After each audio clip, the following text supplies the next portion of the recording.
Oh, that's not a bad cup of coffee, really. You know, it's making me think coming out, strolling around, you see so many people, it takes so much care. And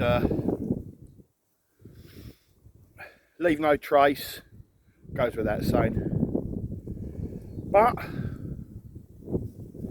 there's always an imbecile or a half-wit who wants to bugger it for all.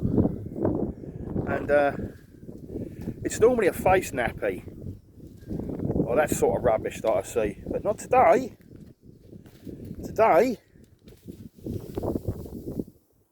is a nice green bag of dog shit. Fantastic.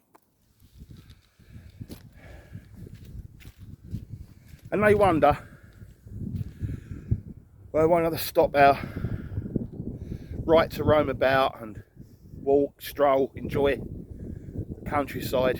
Here we are in Pagham Harbour. They wonder why. Unbelievable.